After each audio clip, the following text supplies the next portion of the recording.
What we witnessed last night was one of the craziest upsets that I can remember in MMA history, not just UFC history, MMA history. Coming into a title fight, Israel Adesanya was a gigantic favorite coming into this matchup. Basically, nobody thought Sean Strickland was going to win. We got to be honest here. The people that thought he was going to win was maybe his coaches, his family members, people close to him. Everyone counted Strickland out for this fight. I saw some people that were showing everyone, I think a lot of people wanted Strickland to win, right? Because the cringe bender, all those things with Adesanya, rubbing people the wrong way, people getting sick and tired of him. But let's be honest. I did not expect Sean Strickland's defense to look as good as it did, man. And we got to talk about Sean Strickland because this guy has a very awkward style, right? You've seen the memes out there, the iCarly, things with the weird stance, that Philly shell style that, Chris Curtis almost uses to a degree. These guys are tremendous boxers, man, in MMA, MMA boxers, I should say. What Sean Strickland was able to do last night was remarkable. And I am going to point out something, before we give Strickland all of his due. I do want to mention that something did seem off with Israel Adesanya. Now, I'm not someone to give Adesanya the benefit of the doubt, right? I think he, is just an interesting individual. He's got an incredible fighting style, but him as a person, very cringe.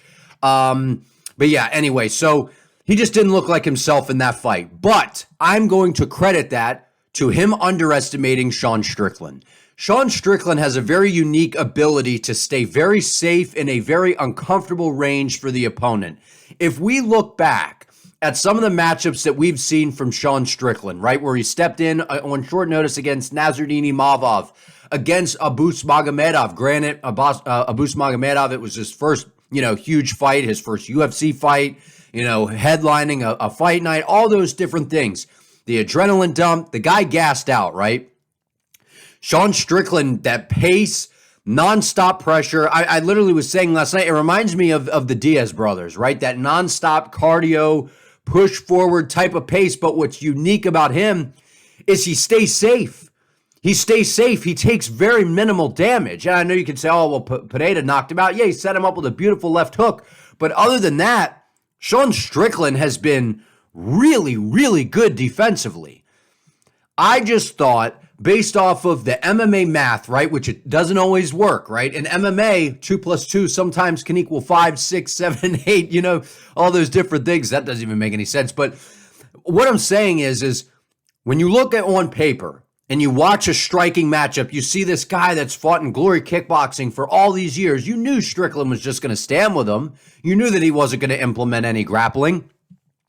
You sit there and you go, well, if Pineda knocks him out pretty quick, well, I think Adesanya might not knock him out as fast, but he's at least just going to outpoint him, right? He's going to keep him at range, stick and move, do almost whatever he wants with him and toy with him, and Sean would have some moments. But overall, Sean Strickland showed us that his style is so unique and such a problem, man. He went the distance with Cannonier. I thought he won the fight. I've been on the record saying I scored that for Sean Strickland. I thought that he won that fight. I did. I thought I gave 3-2 Strickland against Cannonier. Sean Strickland's a problem because the guy, he's got a Brazilian Jiu-Jitsu black belt. His grappling is decent. Whenever he gets taken down, he's able to pop back up. He's got very, very good defense. As awkward as it looks, he took almost no damage last night. That's the most fascinating part about not just him winning, right, and him dropping Adesanya, which I never thought we would see. Spun his head around. Adesanya tried to play that high shell, let me sit there and wait and bait you into something, and Strickland was like, haha, I've seen this. Jab, and then boom, boom, 1-2 right behind it. Spun Izzy's head around. It was a beautiful right hand. Something that we also have to talk about with Sean Strickland is a lot of times if you go into a martial arts gym, if you're standing straight up in the air, you are going to get, most of the time, bashed and criticized by your coaches and teammates. People will be like, why are you standing up so straight? You got no power. You're not sinking into your stance. You're not rotating. You're not, getting enough power on things. You need to plant your feet. You need a wide base to move in and out. Sean Strickland says, the hell with that. The hell with what everyone else is doing. I'm going to stand straight up in the air and literally walk forward at you and just roll my shoulders like a Floyd Mayweather Philly shell type of style. And he checks kicks with both legs. He literally walks forward. There's times that Sean Strickland's feet are literally side by side like this. He's literally straight on to where if you shot a blast double, I'm pretty sure you could take him down. He has that much confidence in his grappling abilities, his wrestling defense, his, just all of those different things. Sean Strickland he literally walks forward. The guy, when people say, oh, he pressures, he walks forward. Most guys are, they're moving, like McGregor, moving in and out, coming forward, keeping that slow pressure. Sean actually walks forward, dude, and blocks kicks tremendously. Adesanya was throwing kicks to the body. Sean was bringing that knee up, checking. Beautiful stuff. Muay Thai, almost Muay Thai 101, right? We've seen Brad Tavares out of that camp there at Extreme Couture with Eric Nixick at the helm coaching those boys over there, right? And Sean Strickland was blocking all the low kicks. Now, I am going to throw out a little theory here. If we look at Israel Adesanya's losses, they are to whom? Alex Pineda, Jan Blachowicz, and Sean Strickland. What have all three guys done? Now, he did get the win over Pineda the second time. What have all three of those guys done in those matchups? Defended the low kicks well of Israel Adesanya.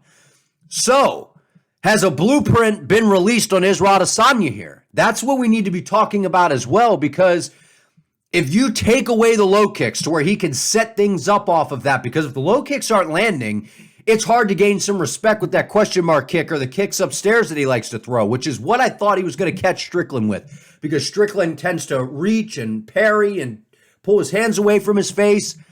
And I thought that was a recipe for a disaster. I thought it was going to be like the Paulo Costa knockout with Adesanya, or not knockout, but where he caught him. Jab cross, throws the head kick behind it, catches Strickland, a question mark kick, something. Strickland's defense was masterful. It was masterful. He was blocking the high kicks like Alex Pineda. He was out there training with Pineda. He was, double arming like this, so it hits both forearms and hits the elbow. He kept that right hand nice and tight. He was keeping it, answering the phone very well. Tremendous performance by Sean Strickland. Even though I don't know what it was with Adesanya. He didn't look himself. I don't know if something was going on before the fight, if he just didn't want to be in there that night. And I don't mean not want to fight, but sometimes you're just like, I'm flat. I don't have it today.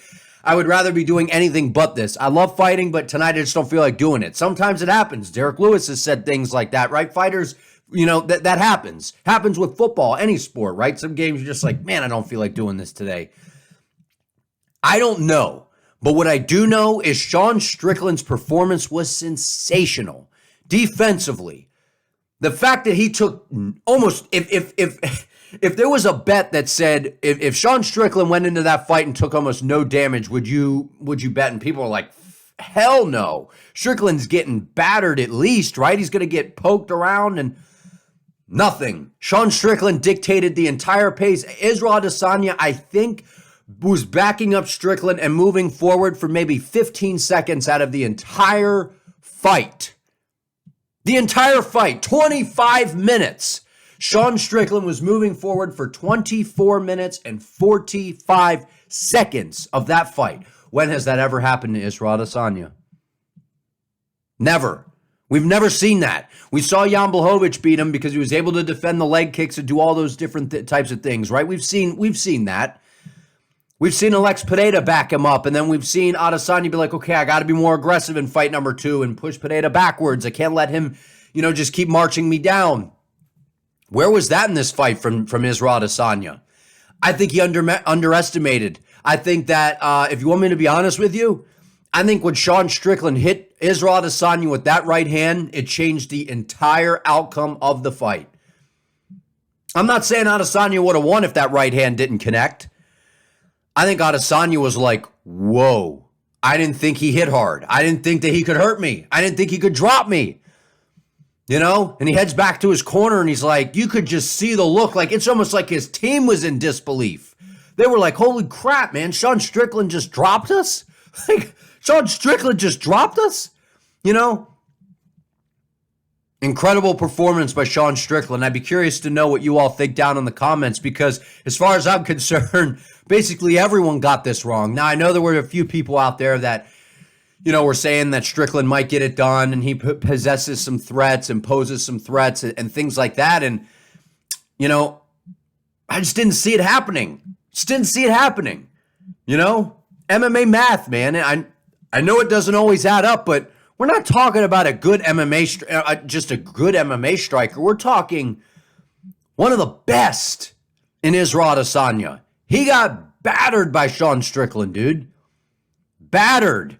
If this was another champion that didn't have all the marketing dollars being pushed behind him for some reason and, you know, trying to build him into this giant superstar, if this was someone else, dude, can you imagine if Aljamain Sterling had lost any of his fights where he was defending the belt before the O'Malley knockout? If he got battered 4-1, no way would he have gotten a rematch. Most of these champions would not have gotten a rematch if they got battered 4-1.